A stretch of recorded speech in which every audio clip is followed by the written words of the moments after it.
Hola chicos, hoy día les vengo a hablar de una serie que ha salido hace poco en Max, o lo que antes era HBO Max, y se llama Las Chicas del Bus. Esta serie es una serie protagonizada por Melissa Benoist, Carla Gugino, Natasha Benham y Christina Elmore, que son este grupo de 4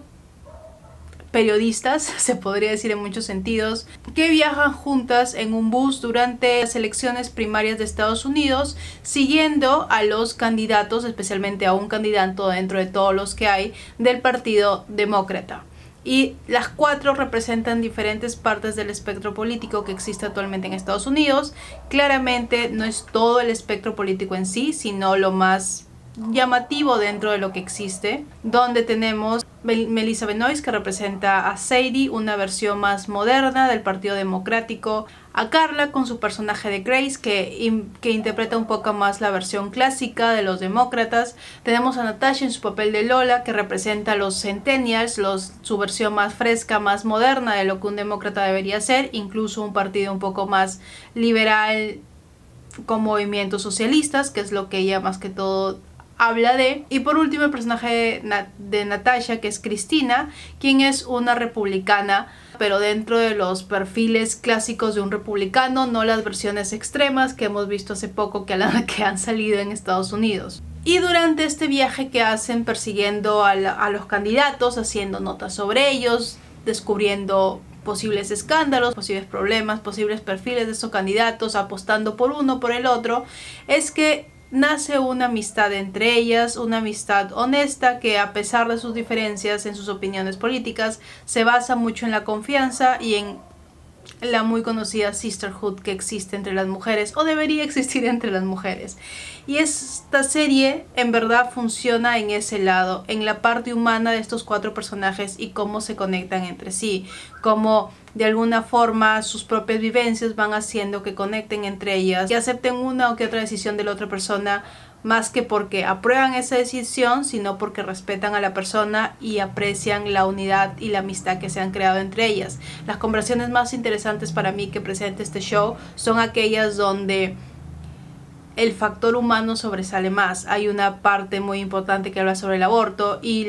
la conversación que se tiene sobre ese tema en el show, la verdad, es muy racional, muy bien trabajada y muy simplificada, lo suficiente para que entiendas ambas partes del argumento que se hace y de la forma en que se hace. Claro, no se van a posiciones extremas en este argumento, y me parece muy adecuado cómo lo tocan, ya que permite ver las diferentes reacciones a este tema sin que sea muy preachy, muy exagerado en la forma que hacen su discurso sobre el tema. Porque lo malo de este show para mí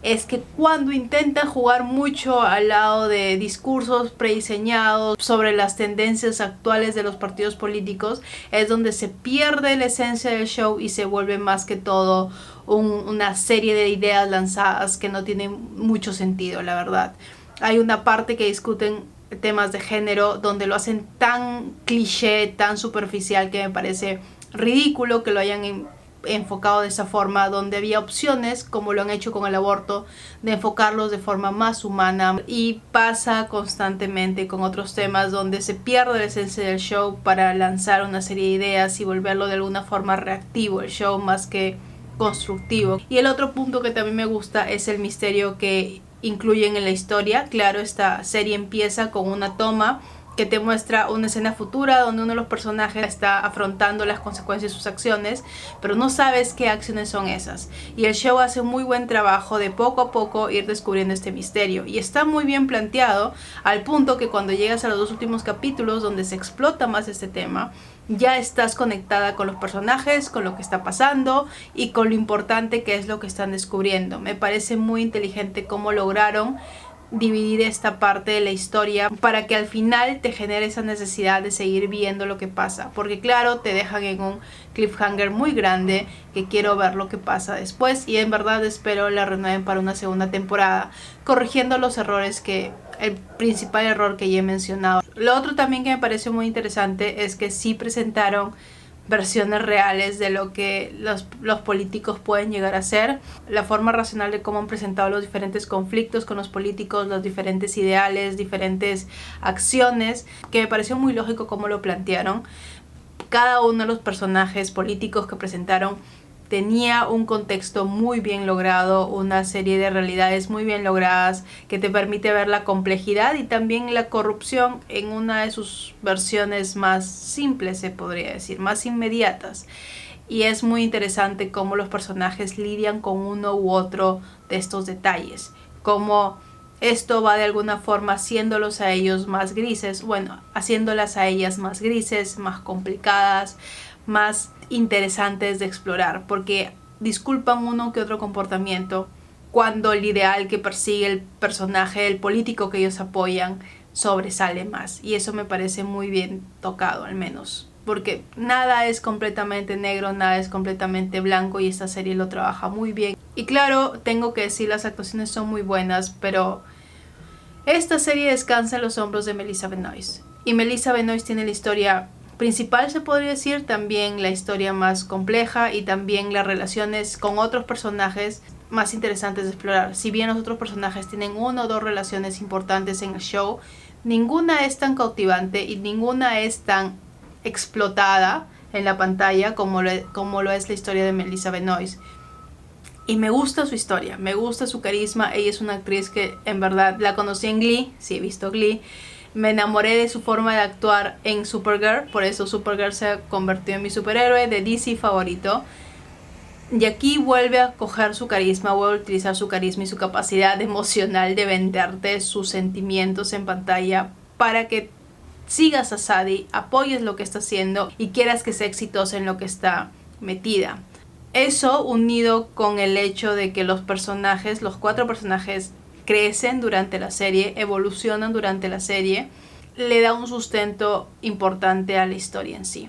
Porque el inicio de estos 4 personajes es muy diferente a su final, pero aún así entiendes la lógica de este recorrido, entiendes la lógica de sus relaciones, de su amistad y de su lucha, que espero sea el punto principal de la siguiente temporada, de la que espero haya segunda temporada. La verdad, me gustó mucho este show. Así que para cerrar un poco la reseña, un poco desordenada, pero para cerrar un poco esto, es un show que recomiendo verlo, me pareció muy entretenido, suficientemente interesante para mantenerme pegada a la pantalla. Obviamente hay series mejores que esta, pero para mí ha sido un buen intento en este tipo de narrativa con un cast muy carismático, que espero lo sigan trabajando y puliendo, porque puede llegar a ser un muy buen show. Y si tienen la posibilidad de verlo, de buscarlo, está en Max y véanla, y si la ven me dicen qué les pareció, si les gustó, si no les gustó. Y si os he visto, le hagan un like, se suscriban al canal, subo todas las semanas. Ahora sí sé que me he tomado un poco de tiempo, me he tomado unas leves vacaciones, he estado con mi familia aquí, así que no pude editar ni subir nada. Cuídense, chao.